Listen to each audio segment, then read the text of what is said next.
You guys are ready for spring break too. I know. I don't know. We had Christmas break. We're lucky. I feel like we get breaks, but I don't know. It's been a busy season for me with my kids and life and all kinds of things. So I'm ready for a brain break, a prolonged brain break. But I really am working on making sure we are ready for this test, right? So that when I come back and I may be out testing, that you guys are still able to prepare for that. That's my number one goal because you guys have been working so hard this year. You have been so successful in biology, and I want you to prove that on the state test and it not be a test thing that messes you up, Prove to them just how smart you guys are because I know how smart you are. Yeah, so I heard Pip encouraging everyone to get on their mics. That was fun. Yeah, because I had physical science last year, and you may know Miss Jackson, Natalie Jackson, aka the cat who was named after Christmas, the holiday, and Christmas is the cat that literally goes crazy. And she always tells us, "Don't be shy," in the best encouragement voice I've ever heard. So I just started bringing it up. She is a super encourager. Miss Jackson is awesome. Hey, you know what? We all make dumb mistakes. Yeah, We're smart, but we all do it, right? That's part of what makes us I'm human. glad you like Miss Jackson. I kind of wish Miss Squitalik and Miss Jackson might pop in one day as a guest star because I kind of missed them. Aw. Well, a lot of times that's hard for them because they're in other classes right now. But, you know, I feel like sometimes people come into our lives for the season that we need them. And I think that she was that for maybe you. Was she the one that encouraged you to get on the microphone? Well, yeah, she did a few times. Yeah, it wasn't just me. It was actually nearly every student in the class, as far as I was aware. Well, that's awesome. So today we are going to review for our unit test. So how are we going to do that? Well, there are going to be a variety of ways. Some of you may want to study on your own. Okay? Some of you may want to take the test today. Maybe you feel like you're ready. All right? Um So what I would like to do is we don't use breakout rooms a whole lot, but I would like to use breakout rooms today. All right. So our first breakout room is going to be a testing room. All right. In that room, I don't want there to be any chatting. Okay. I'm going to make sure that the chat is disabled. Actually, it may be enabled, but I will be popping in there to make sure there is not any chattering going on, all right? Because it's not a group Like assignment. This is I think the chat is designed to ask questions, not like on the test, but how about how you can try and get in if you're having trouble with it or something like that. Like trouble with trying to get in the test, that is. sure, sure. So in the testing room, there won't be chat will not be available if I go in there and we're using the chat to discuss the test. Then we'll just go ahead and shut that breakout room down. There'll be a second breakout room that we are going to use as independent study. Okay. If there is a topic of something that we want to go over, I am okay with um, someone stepping up and helping leading that. So if you feel like you understand food chains or food webs, and someone has a question about that, then maybe that would be something. Maybe we'll start talking about it here in class, and then maybe we'll find a question that people want to pop in there. I'm okay with student leaders. Yes, we're going to stay in here till class ends. Just because we have next week off. So if you want, the only reason you would leave is if your test is done, and if it's done, I'd like you to just stay in here in the main room with me and do the review content, because the review content is important for everybody. You know what I mean? We have that, and of course test coming, so it's not going to do any harm to be in here and reinforcing those concepts. All right. So you have the opportunity to take the test. Honestly, I'm not quite sure. Let me peek in there. I'm not sure how many questions are on the test today. So what breakout room number 1 is going to be, I'm taking the unit test. Breakout room number 2 is maybe you want to work on your study guide. Let's say that for right now. You're going to work on your study guide, unless it's other assumed. You're preparing, but you would like to do that. Man, I cannot stop yawning this week. You want to do that on your own. All right, that's fine too. You're more than happy to go in there and do it. Why is it not letting me see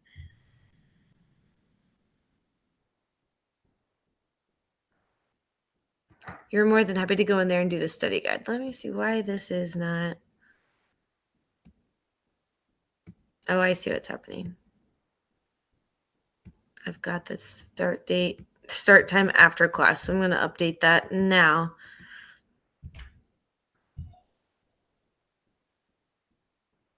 So that we can see it. Okay.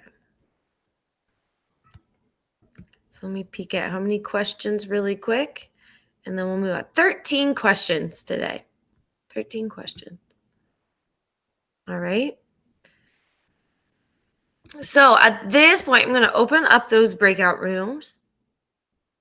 13 questions on the unit test. Okay. So those breakout rooms are going to be open as of now. Breakout room number 1 is you're taking your test. Breakout room number 2 is, goodness, my computer is freezing. Breakout room number 2 is the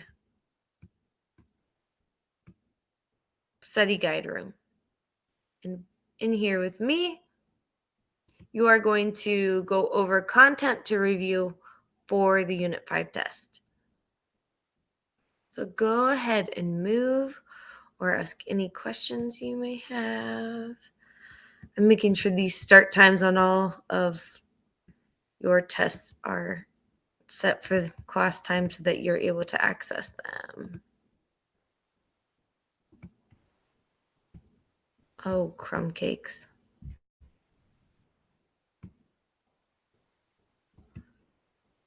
There we go. All right, so those should all be updated. All right, I'm back. Main room is a review.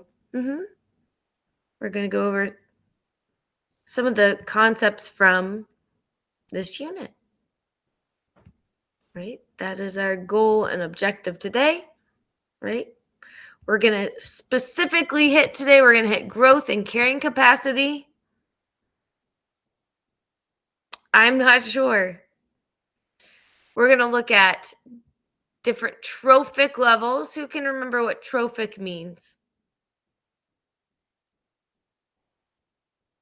Anybody remember what trophic means? It's a big fancy word. Well, it's not a long word, but it's a fancy word. Not layers, not layers. It's a good guess, though. Trophic.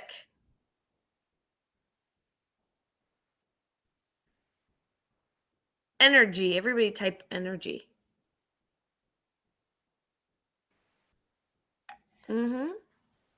Trophic is a measure of energy, right? So how much energy, remember we talked about how much energy like plants get from the sun, is that they don't get it passed down through that food chain. process, right? They get it directly from the source.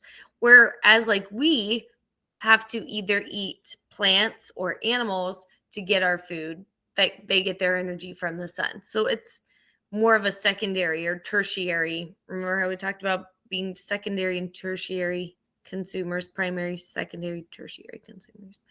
We're also going to hit the food chain and food web today. All right, so this is our exponential growth model. All right. Anytime that you see this curve, whether it's in science or in math, you want to think exponential. Every single time you see that line going dramatically upwards, I want that your minds to click and be like, oh, that's exponential growth. That's an exponential growth chart, right? And so this is, why are we looking at it? Well, this is how populations would grow if they didn't have limiting factors, right? So exponential growth occurs when an individual in a population reproduces, the offspring reproduces, then the offspring's offspring reproduces very quickly, very, very quickly. And we see that population, what we call exponentially grow, right? So it'd be like if a rabbit had 8 baby rabbits and shortly after that, all of those 8 rabbits had 8 rabbits. And shortly after that, the 8 rabbits, the original OG 8 rabbits and their offspring 8 rabbits reproduced it, right? You see how, yeah, that's a lot. Jake says that is a lot. And so that this is the pic graph of that image, right? Is just quick growth. Now that's going to happen as long as we don't have what? Who remembers what kind of gives us a cutoff point of how much a population can grow? What is that? Yes, Faith. High five. Carrying capacity, right?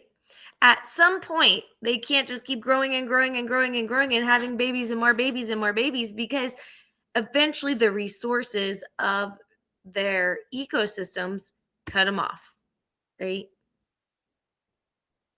And that would be carrying capacity.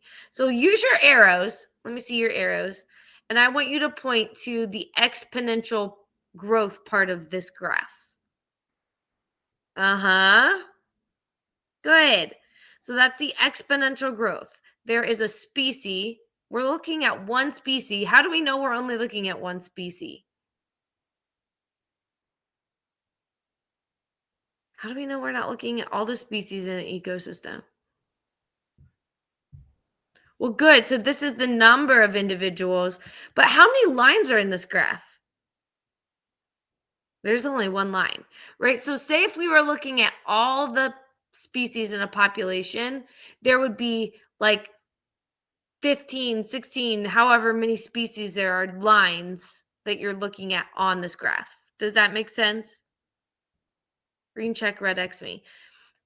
If we're looking, so each line would be maybe a different color, and that would represent the species and their carrying capacity, right? So an ecosystem may be able to have a greater capacity for ants than it does for coyotes, right?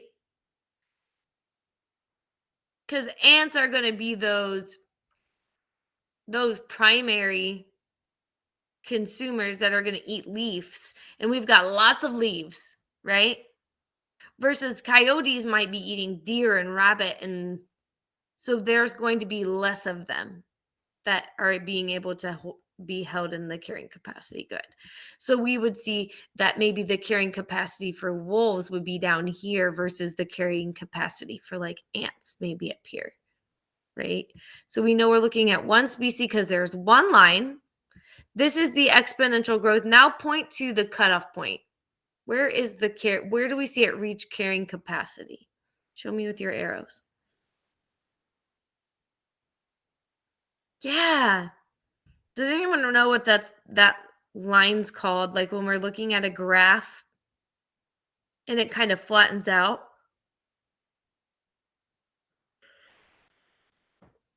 Uh, it is a constant, but there's another word I'm looking for. It starts with a P. Yeah, I know, that's a hard word to spell. I don't know if I know how to spell it if I had to be honest. Yeah, plateau, right? So it grows and then it hits that plateau. When we see that plateau, that's a good indication of the carrying capacity, right? And we know that that carrying capacity, it is a funky word, is the ecosystem's resources. That's what's calculating that, right? How much food, how much water, how many predators, all of this. Good. So populations of different species grow at different rates. We're not going to go super into this, but we just talked kind of about that, right? Versus about mice and like frogs versus like elephants and whales. Somebody tell me, would somebody jump on the mic and tell me why they would have basically different growth rates and carrying capacities, mice and frogs versus elephants and whales? Somebody pop on mic and do that. Right. Part of it is the size. You're absolutely right. Yep. Part of it is how much they eat. Absolutely. And absolutely, Pip, what they eat. Right? What they eat. You guys are on it. You know what you're doing. So let's do a quick check on these questions. All right. Which choice is not an example of an ecosystem? What do we think? Which one's not an ecosystem? Now, this was a tricky one. We got tricked up on this when we did this initially in class. Okay. A tide pool, your digestive system, carbon dioxide, and prairie. Now, again, let's do our test prep strategies. Make sure you read that question. It says, which choice is what? Are we looking for an example? Or, yes, Ireland, we're looking for one that is not an example. So we're looking for one that is different than all the others. And yes, the answer is C. C. All right. Carbon dioxide is a compound. All right. It is a compound. That means it's several atoms bonded together. It's a compound. All right. A tidal pool, even though it is small, can have multiple organisms living in it. Your digestive system is an ecosystem. All right. There are bacteria. There is growth and life in your digestive system. Your digestive system is an ecosystem. And a prairie, I think, is the most classic example of all these choices, right? Of what an ecosystem is. All right. Would somebody like to read question number 2? All right. Ireland, go for it. The Sonoran Desert is a unique ecosystem. What are the two main parts of this ecosystem? A, the stand of the plants, B, the organisms and abiotic factors, C, the populations of kangaroo rats and snakes, or D, the heat and the arid climate. Great. Thank you so much. So what do you think, guys? Sonoran Desert is a unique ecosystem. Can you guys tell me what is helpful and what is irrelevant in this?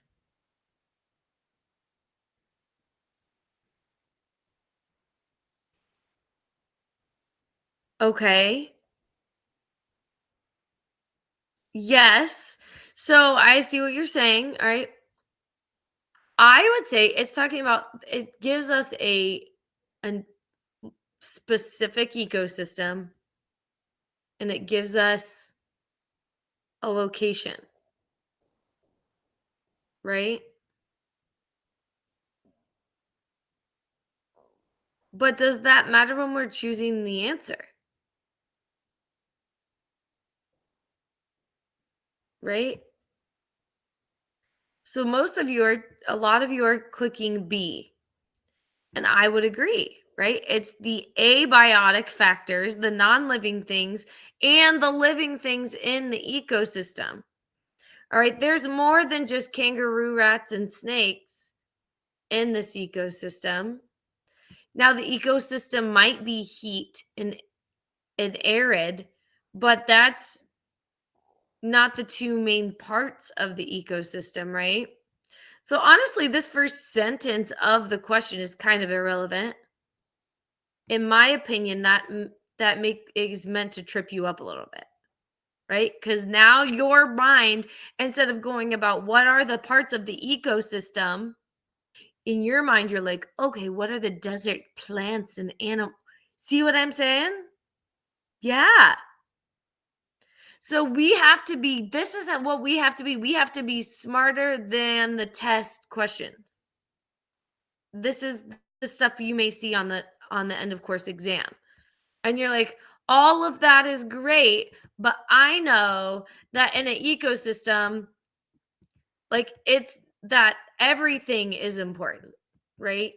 That these living things and non-living things all play a role on each other. And so I can't leave either one of those factors out. It didn't trip a lot of you up, but I want you to see that because this is a test taking strategy question. We don't really need to know that. Right? You're totally fine, Hannah. Awesome. So let's look down here at this last question. Pip, do you want to read that one for us? Yeah. What is a biotic factor in a coral reef ecosystem? A. Dissolved oxygen in water. B. Lionfish. C. Level of salinity. Or D. Level of the tide. Thank you. All right. If we're taking a state test question, and this is our state test question, I'm going to say, okay, what do I know about this? Well, the coral reef, I know that is in the ocean. All right. I know that's in the ocean. And it's asking me for a biotic factor. I forget what a biotic factor is, but I know I'm in biology. And if Mrs. Rittenhouse has taught me anything all year, I know that bio means what?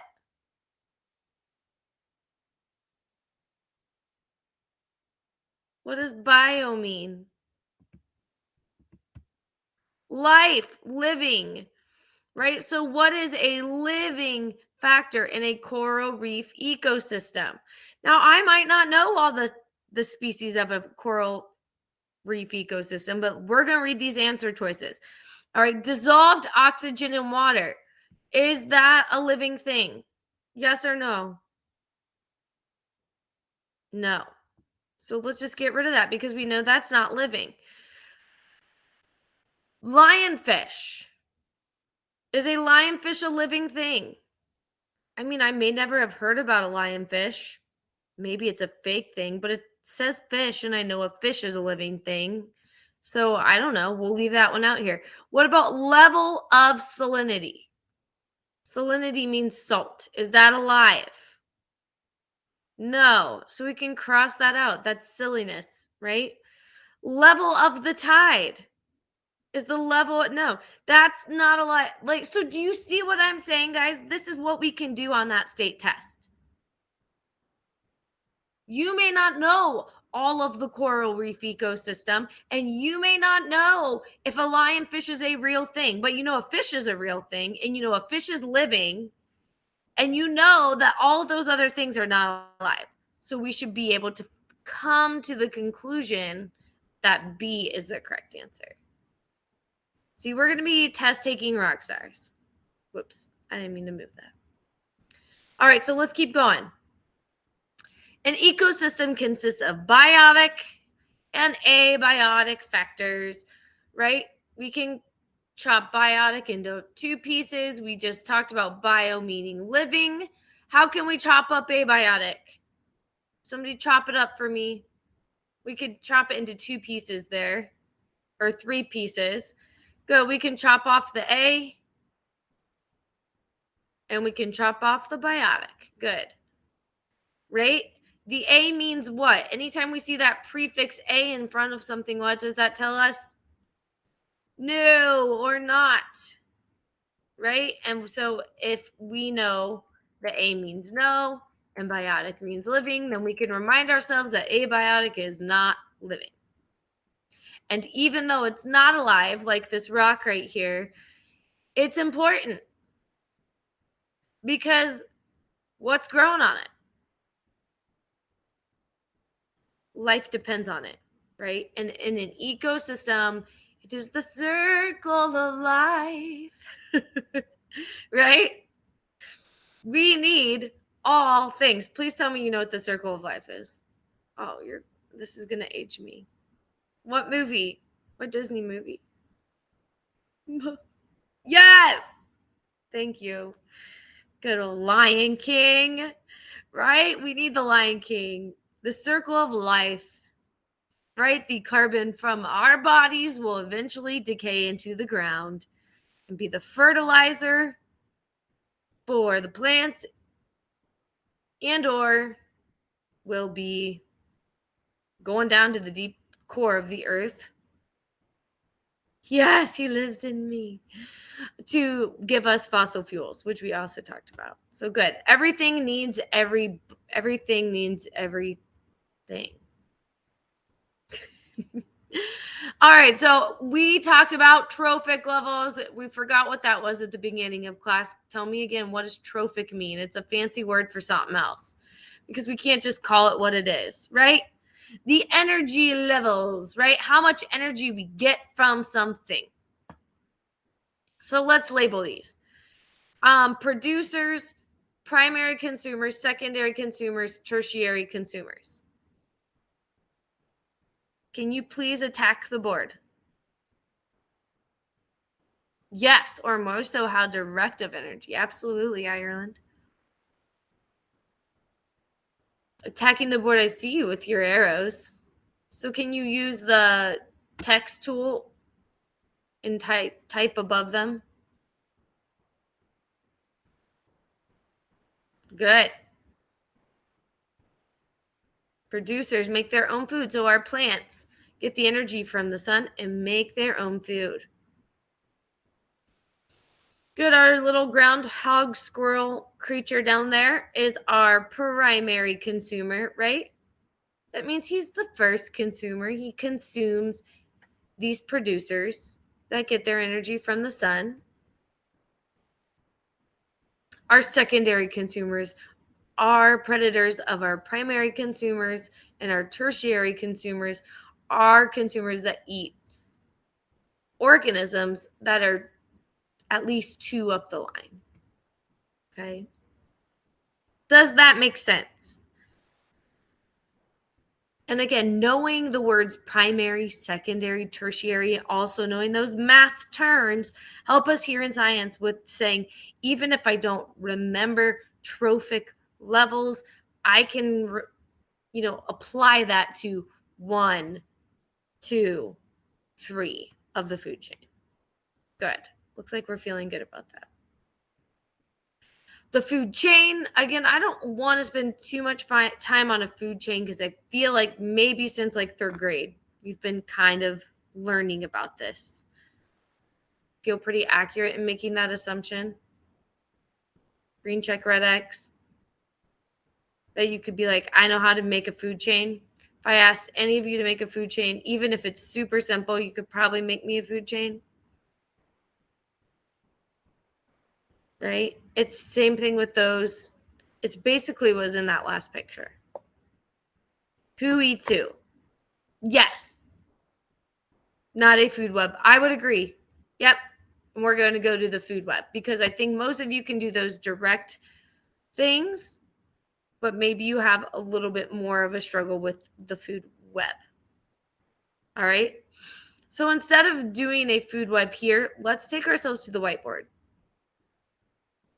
Actually, can we do this? Instead of doing this, let's go to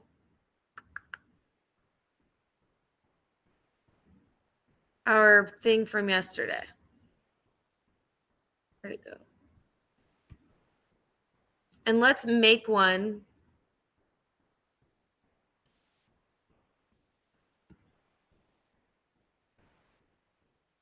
Our bio review board. And then you guys could use this later. So let's do this and this. All right, it's coming, I promise. Let's make a food web because I feel like we've explained a food web before. So let's take it to the next level. That's going to help us really make sure that we understand that what we're doing. So I'm giving you a link. Let's go to this link. Okay. I'm going to share my screen. And I want you to go there because you guys are going to be the ones that do this, not me. Okay. I see you popping in at the top of the screen. All right. So right here, can you see my, I think you can see my mouse moving, right? Right here's our pictures. If you go to search web, you can do a Google search of pictures. So let's start. I'm going to start with grass. Okay. I want you guys to also give me at least one other. Can somebody put up another producer that gets their energy from the sun? Other than grass, where else do we have producers? Plants. So can somebody Google search and give me an image of a plant? There we go. All right, so I'm going to move it for you, or you can move it. You move it. Move it down by my grass. Make it about the size of my grass. All right, so we are going to start with that. A flower. Good. Does somebody want to put a tree in there or a bush?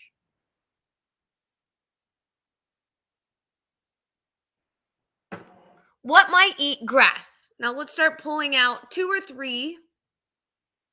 Let's say 2 primary consumers of grass.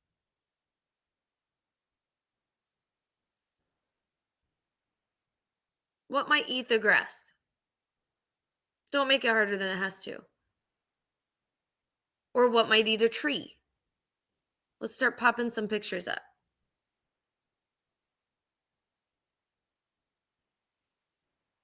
How about a squirrel? Does somebody, there we go, a bunny. A cow, good. All right, so what we're going to do now is once we start getting these, we're going to, do you see how I'm getting my line right, or my arrow right here? I'm going to start making some arrows. So I know my grass and maybe even my flowers. We're going to go to my bunny, right? The grass is going to go to my cow. See that? So now what? Let's put in, what are some things that eat bunnies? I'm going to move my food web thing all the way up here. Get rid of this little, I guess I can't get rid of that line. It's part of the template. Ooh, I like it, a fox. All right, let's make it a little, there we go, smaller, yep. And then I'm going to do an arrow to that. What else could eat a bunny? Ooh, a wolf, good. Now, could a fox eat a cow? Or could a wolf eat a cow? Put some arrows in here for me.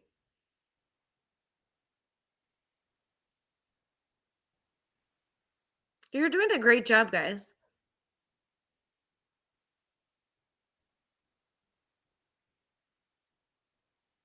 Good. So let's get some more arrows. Arrows from, and move that guy just a minute. From the bunny to the wolf. All right.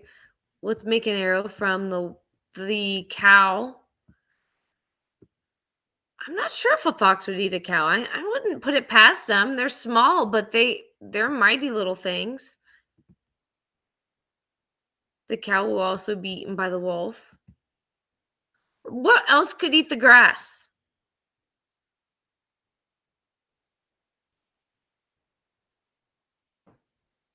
Is there anything that would eat the wolf? Maybe a vulture, right? He might not attack it. Ooh, yeah, let's put a deer up there.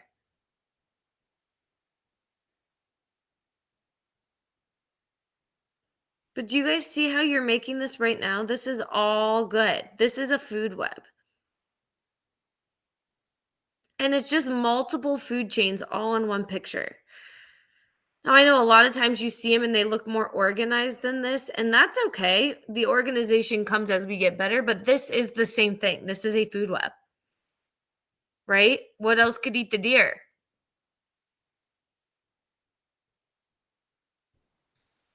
The wolf could eat the deer. Maybe the fox could eat the deer. Let's get a vulture in there. Because even though a vulture isn't going to maybe attack a live wolf,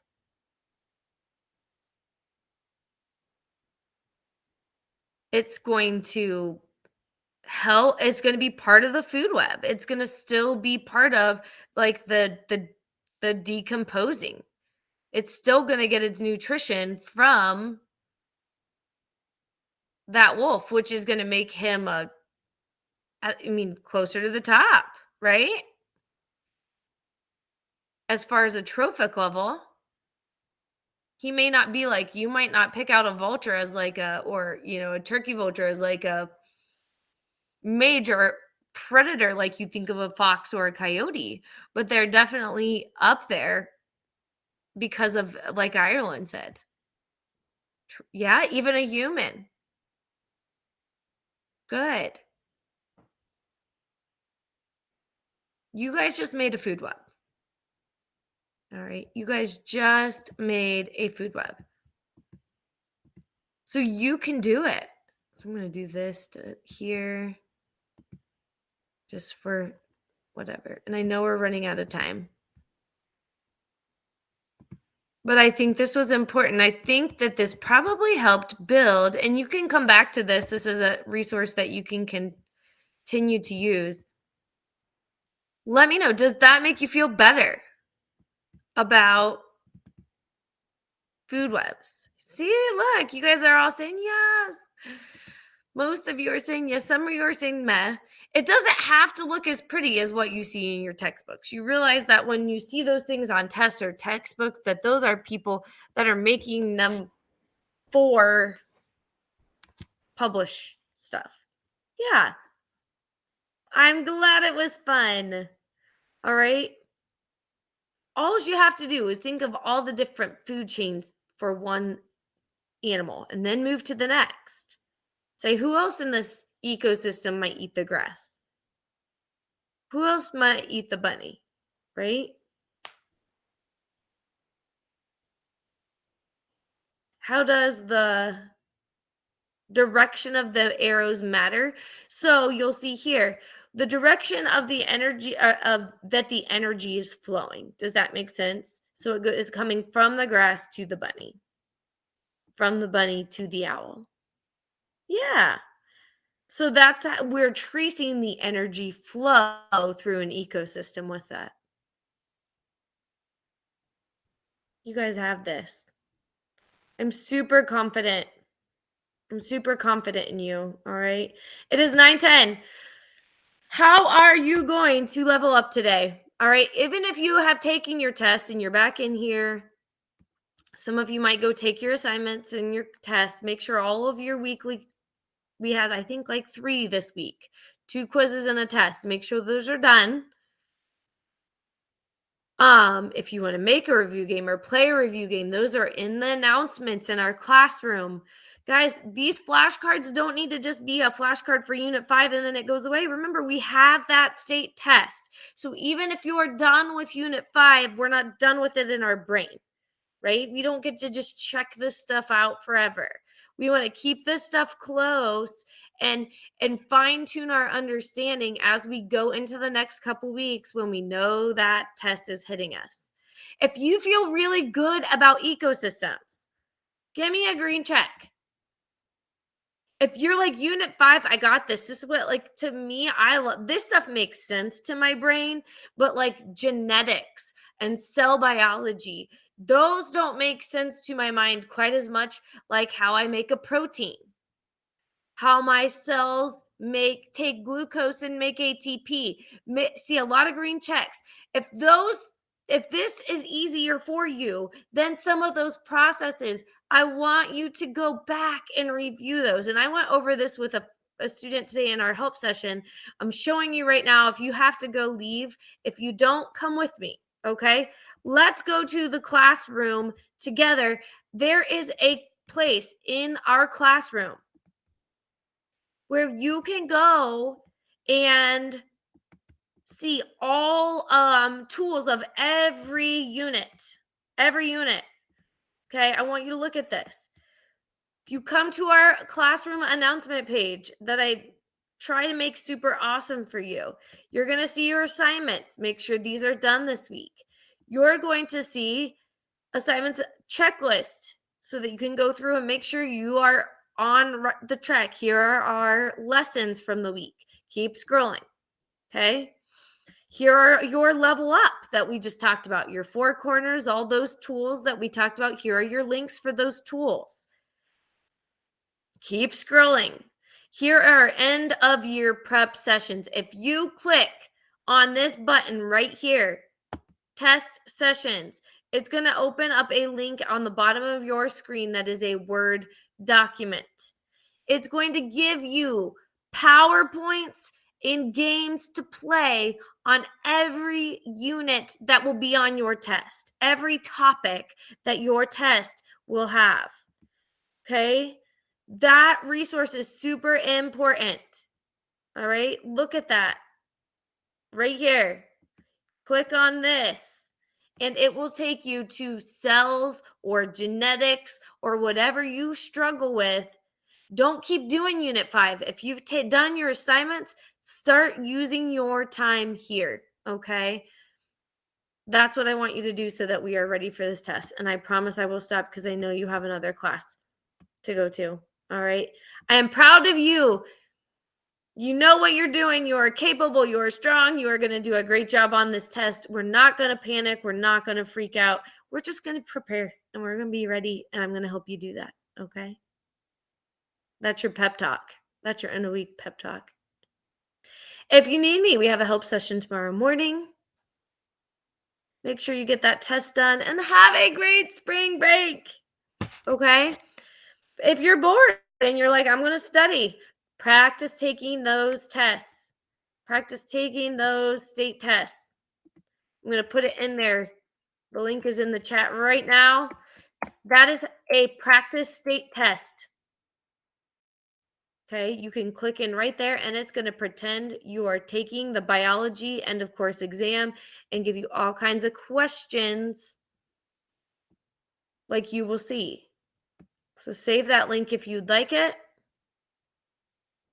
The more familiar your brain is with seeing those questions, and we train it, going to be less apt to freak out. Okay, I'm really done.